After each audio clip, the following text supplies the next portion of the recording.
What if the greatest maritime power in human history never recorded its victories, never carved its fleets into stone, and never preserved its naval archives? Imagine an empire that ruled the sea so completely that its ships controlled trade routes, its sailors shaped distant cultures, and its presence haunted coastlines across continents. Yet history barely remembers its name. This is not the story of a famous empire. We already know. This is the story of a power that seems to have erased itself from the record. If this mystery pulls you in, stay with Mystery of the Ancients. The truth gets deeper from here. For ancient civilizations, the sea was not a barrier. It was a highway. Long before modern engines and steel hulls, wooden ships crossed dangerous waters, carrying spices, metals, knowledge, and power. Control of the sea meant control of wealth, influence, and survival. Empires that mastered the ocean did not just dominate coastlines. They reshaped entire regions. Yet when historians search for records of the most dominant maritime power of the ancient world, they find something unsettling. Inscriptions from Egypt speak of massive fleets arriving from beyond the horizon, overwhelming coastal cities before vanishing into the sea. Clay tablets from Ugarit describe foreign ships appearing suddenly like storms. Records from Atusa mention powerful seafaring enemies disrupting trade routes across vast distances. But in every case, the descriptions come from outsiders, enemies, victims, witnesses. The empire itself left no naval chronicles, no ship registries, no official fleet accounts, no detailed harbor logs. This absence is not normal. Every known naval empire celebrated its fleets. Ships were symbols of pride, dominance, and technological achievement. Kings carved naval victories into temple walls. Merchants documented shipping routes.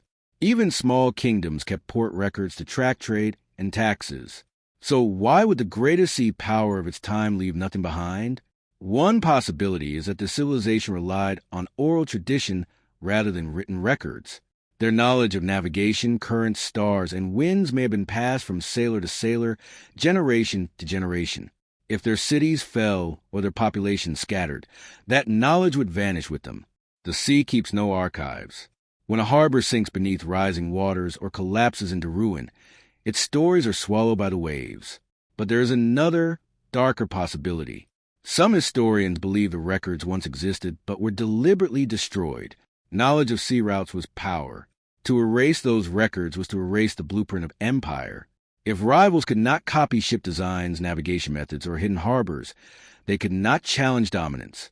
A civilization that ruled the sea might have protected its secrets fiercely, and erased them when collapse became inevitable.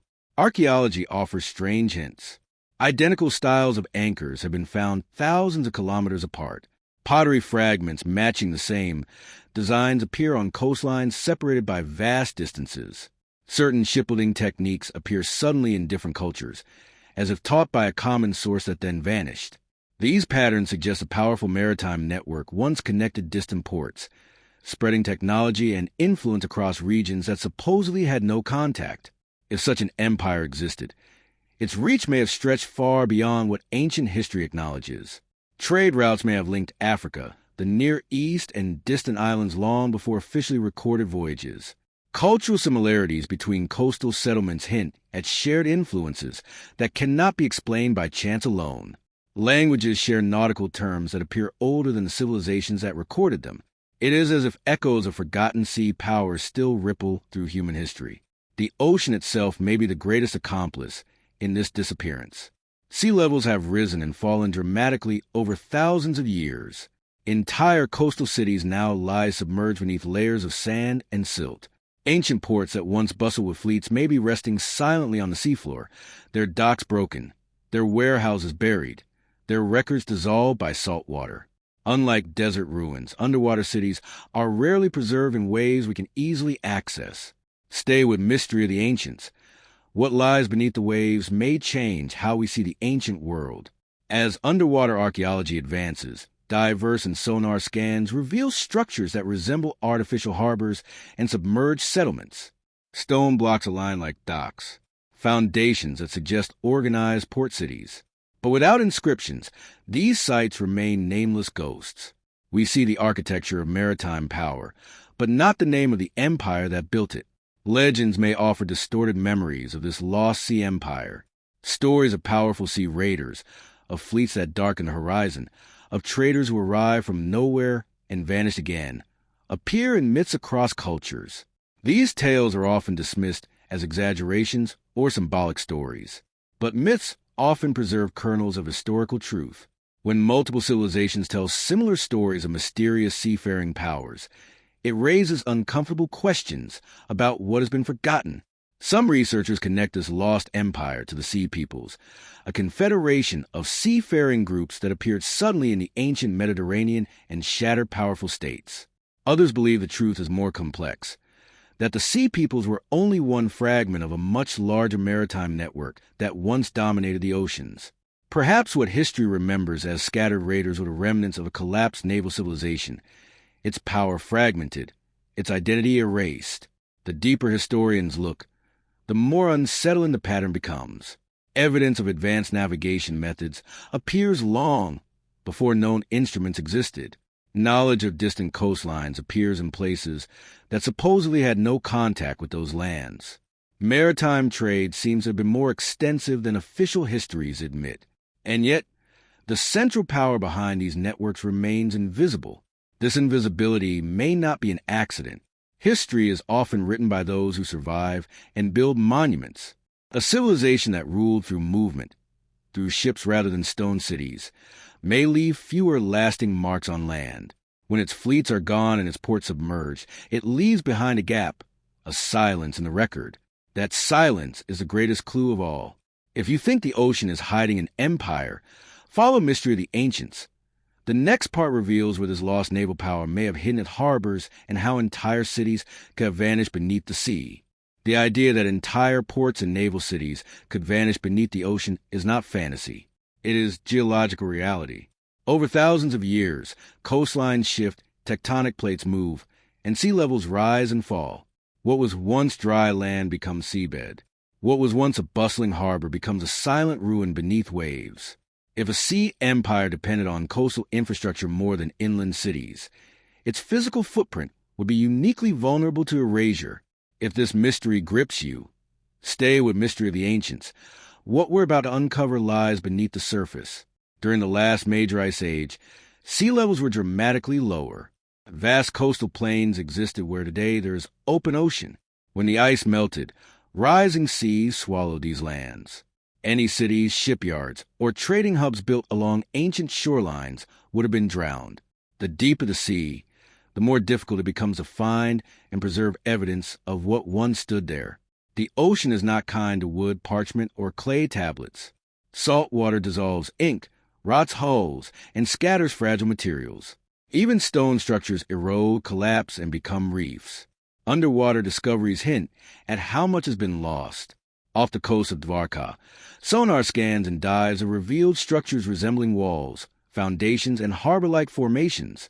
Near Yanaguni Monument, massive stone formations look eerily artificial, sparking debate about whether they're natural or the remains of an ancient submerged complex. Similar submerged features appear off the Mediterranean coast, where ancient harbors now lie meters below the modern shoreline. These underwater structures raise a haunting possibility. The greatest naval empire may have built its cities exactly where we are least able to study them today, on coastlines now lost to the sea. If their harbors, shipyards, and storage facilities were swallowed, the heart of their civilization will be hidden in places archaeologists rarely reach. Ports are not just docking points. They are centers of administration, trade, and record-keeping. Ship registries, cargo logs, tax records, and navigational charts would have been stored in port offices and warehouses. When these structures collapse into the ocean, their archives vanish with them. Even if fragments survive, they are scattered, decayed, or buried beneath layers of sediment. The absence of naval records may not mean they never existed. It may mean the sea consumed them. Yet the underwater ruins we find are strangely organized. Some show signs of planned construction, straight edges, aligned stones, and formations resembling breakwaters. These are not random. They hint at advanced coastal engineering, the kind needed by a civilization that relied heavily on maritime infrastructure. Building stable harbors against waves, tides, and storms requires deep understanding of coastal dynamics. This suggests a sophisticated naval culture, even if we cannot name it. Ancient sailors also needed safe anchorages along long routes. A true sea empire would establish a network of harbors spaced across trade routes, allowing ships to resupply, repair, and shelter from storms. If many of these harbors now lie underwater, the map of this empire's reach would be fragmented beyond recognition.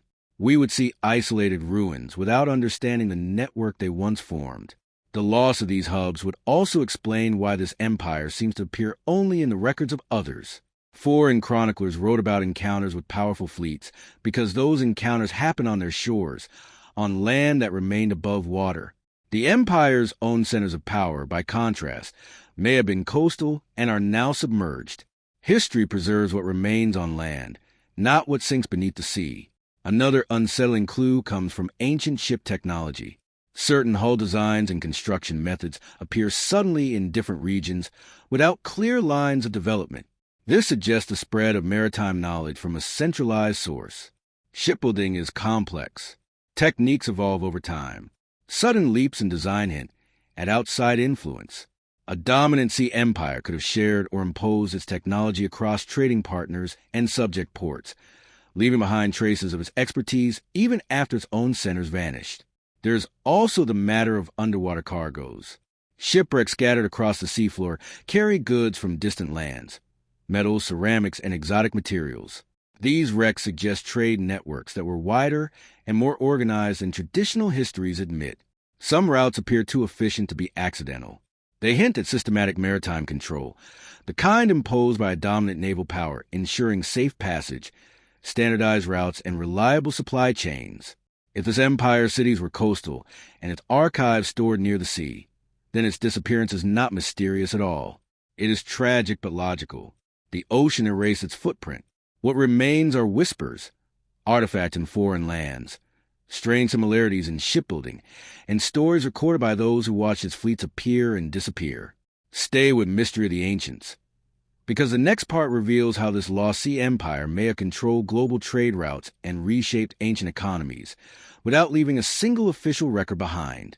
If this vanished sea empire truly controlled the oceans, then its greatest power was not just military dominance, but economic control. Trade is the bloodstream of civilization. Whoever controls the routes controls the flow of wealth, resources, and influence. In the ancient world, maritime trade connected distant regions long before roads or empires on land could match that reach.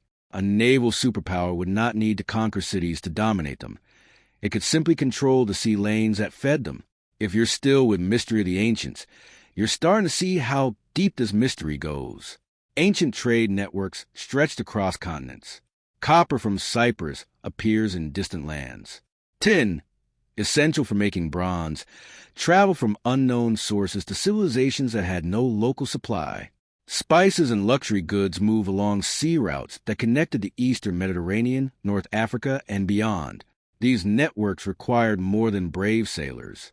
They required coordination, safe harbors, and protection from piracy. Random traders could not sustain such systems alone. Control of trade routes does not always leave clear political records. A sea empire could impose tolls, enforce exclusive routes, or offer protection in exchange for tribute. Coastal cities might accept this dominance because it ensured safety and prosperity. Over time, dependence would grow. Entire economies could become tied to maritime networks controlled by a single power. Yet if that power ruled indirectly, through agreements, intimidation, and naval presence, it might never carve its name into foreign monuments. This kind of dominance is subtle. It leaves fewer traces in royal inscriptions and more traces in economic patterns. When multiple regions show synchronized trade booms or collapses, it suggests a shared controlling influence. Some archaeologists note sudden disruptions in trade across the Mediterranean during periods of upheaval. Ports that once thrived fell silent almost simultaneously. This pattern hints at the collapse of a central maritime authority rather than independent local failures. There is also the matter of standardized goods. Certain weights, measures, and cargo container styles appear across distant ports. Standardization is a hallmark of organized trade networks. Someone, somewhere enforced consistency. A dominant naval power could impose standards to streamline commerce, making trade faster and more predictable under its control. When that power collapsed, those standards dissolved, leaving behind a patchwork of local systems and a fragmented historical record. The empire's influence may also be seen in cultural exchange. Coastal societies across vast regions share artistic motifs, religious symbols, and maritime rituals. These similarities suggest prolonged contact, not occasional encounters. Sailors carry more than goods. They carry stories, beliefs, and technologies. A powerful naval civilization acting as the main connector between cultures could spread these influences widely without establishing formal colonies. This raises another unsettling idea. What if this empire did not want to be remembered as a traditional empire? What if its power came from remaining elusive, shifting, and adaptable? Land empires built monuments to assert dominance. A sea empire could rule through presence alone. Its fleets were its monuments, appearing where needed, vanishing when not. Its power lay in mobility. Such an empire might leave fewer permanent structures and fewer written records because its identity was fluid, tied to ships and sailors rather than stone capitals. The collapse of such a system would be catastrophic, yet strangely invisible. If trade routes depended on a central maritime authority, its sudden disappearance would disrupt economies across regions. Cities relying on imported metals, food, or luxury goods would suffer shortages. Archaeological layers show periods of decline where coastal settlements shrink, trade goods vanish, and craftsmanship deteriorates. These downturns are often attributed to wars or natural disasters, but they may also reflect a sudden loss of maritime coordination.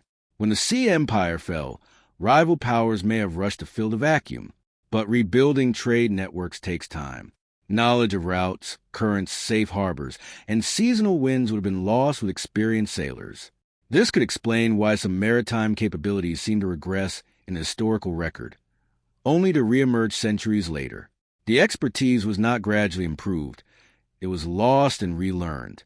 The disappearance of a central maritime authority would also fragment knowledge. Without a unifying network, regions would turn inward, becoming more isolated. Cultural exchange would slow. Trade volumes would drop. The world would feel suddenly larger, more dangerous, more disconnected. From the perspective of later historians, it would appear as if an era of advanced maritime coordination never existed, because its records were gone and its infrastructure lay beneath the sea.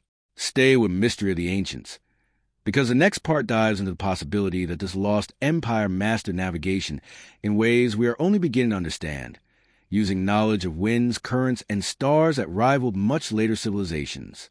For a sea empire to dominate without leaving records, its greatest weapon would have been knowledge, not weapons of bronze or iron, but mastery of the ocean itself. Winds, currents, seasonal patterns, and the movement of stars would have been their maps. Long before compasses and charts, skilled navigators could cross vast distances by reading the sea like a living text. This kind of knowledge is fragile. It lives in memory, in practice, in tradition. When those traditions die, the knowledge vanishes with them. If you're still traveling with mystery of the ancients, you're about to see how advanced this forgotten navigation may have been. Ancient sailors understood prevailing winds that change with the seasons. They timed departures to ride favorable currents, allowing ships to travel faster and farther than later historians believed possible. Coastal landmarks, cloud patterns, the color of water, and the behavior of birds could all signal proximity to land. Stars provided orientation at night, with constellations acting as guides along known routes. This system did not require written charts. It required trained navigators whose skills were honed over lifetimes. If such knowledge belonged to a centralized maritime culture, its collapse would mean a sudden loss of navigational capability across regions. Later civilizations might appear less capable at sea not because they were inferior, but because they no longer had access to the accumulated expertise of generations. This could explain puzzling gaps in maritime history, where certain routes seemed known at one time and forgotten later. There is evidence that ancient sailors possessed surprisingly accurate knowledge of ocean behavior. Some ancient routes align closely with modern reconstructions of optimal current and wind patterns. This suggests systematic exploration rather than random drifting. Sailors did not merely stumble upon distant lands. They planned voyages using environmental knowledge that must have been gathered over centuries. This raises a possibility that the lost sea empire maintained navigational schools or training traditions. not buildings that survive, but lineages of knowledge passed from master to apprentice. If these lineages were broken by disaster, war, or displacement, the knowledge network would collapse invisibly.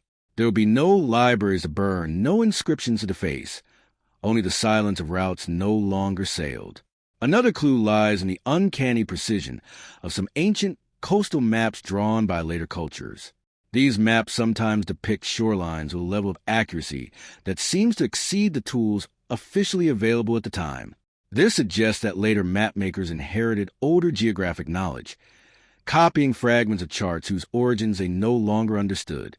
The original navigators who mapped those coasts may have belonged to a much earlier maritime tradition. Oral navigation traditions are notoriously difficult to trace archaeologically. They leave no physical artifacts. Yet ethnographic studies of later seafaring cultures show that such systems can be incredibly sophisticated. Sailors memorize star paths, wave rhythms, and invisible landmarks beneath the sea. They navigate not by instruments, but by pattern recognition refined over generations. If an ancient sea empire relied on similar traditions, its navigational mastery would leave almost no trace once those traditions ended. The disappearance of such knowledge would create historical illusions. Later historians, lacking evidence of advanced navigation, might assume ancient sailors were limited in range and capability. This would underestimate the true scale of early maritime networks. Distant cultural similarities would then appear mysterious or coincidental, rather than the result of systematic contact. There is also the possibility that this empire deliberately obscured its navigational methods. Knowledge is power. If rivals could not replicate routes or understand currents, they could not challenge dominance. Techniques could be guarded as secrets, taught only within closed circles. When the empire fell, those secrets would die with its navigators, leaving behind only the routes themselves, routes that others could follow imperfectly without understanding why they worked. The sea empire's invisibility in written records may therefore reflect a civilization that invested more in living knowledge than in permanent archives. Its power was carried in the minds of sailors and the hulls of ships, not in stone monuments. When storms, conflict, or environmental change scattered its people, the empire dissolved into the waves, leaving behind patterns we struggle to interpret. Stay with Mystery of the Ancients, because the final part brings together all the clues and confronts the unsettling possibility that the greatest maritime power in history vanished not in battle, but in silence. When all these fragments are placed side by side, a disturbing picture emerges. An empire that ruled the sea would not look like the empires we recognize on land. It would leave fewer ruins, fewer inscriptions, fewer monuments. Its cities would hug coastlines that no longer exist. Its libraries would sit in harbors now drowned. Its power would be measured in routes controlled, not territories conquered. When it vanished, it would not fall with burning capitals and toppled statues. It would fade as its ships stopped arriving. Civilizations on land would remember only shadows. Foreign records would speak of fleets appearing on the horizon, of traders arriving with goods no one else could deliver, of sudden disruptions when those fleets stopped coming. Without knowing it, they would record the presence and absence of a maritime superpower whose name they never learned. The collapse of such an empire could have many causes. Rising seas may have erased its ports. Shifting climate patterns could have disrupted the winds and currents its navigation depended on. Internal fragmentation might have broken the networks of knowledge passed between sailors. Rival powers could have slowly taken control of routes as the empire weakened. None of these require a dramatic final battle. The end of a sea empire could be quiet. Routes would empty. Harbors would decay. Knowledge would fade with the last navigators who remembered how the ocean once opened paths across the world. What remains are clues scattered across disciplines. Submerged structures hint at lost coastal cities. Trade patterns reveal coordination beyond local capabilities. Shipbuilding techniques appear in places that never developed them independently. Cultural motifs echo across distant shores. Gaps in maritime knowledge suggest something advanced was lost and later rediscovered. These are not proofs of a single named empire, but they form a pattern that challenges the simplicity of our historical narratives. History favors what can be written in stone and preserved on land. The ocean preserves almost nothing. Wood rots, ink dissolves, harbors collapse. The sea erases empires quietly. If a civilization built its power on water, history would struggle to remember it. The absence of naval records may not be evidence of absence. It may be evidence of where we have failed to look. The most unsettling possibility is this: our understanding of ancient globalization may be incomplete.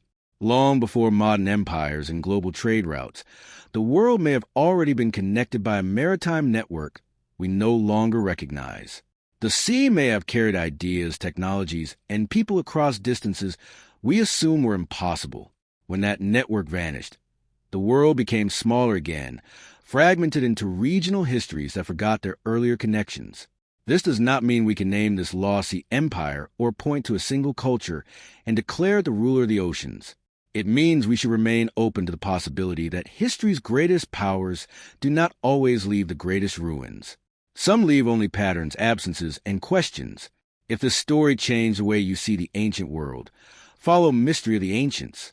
The next mystery may be hiding in plain sight, beneath the waves, waiting for us to notice the silence it left behind.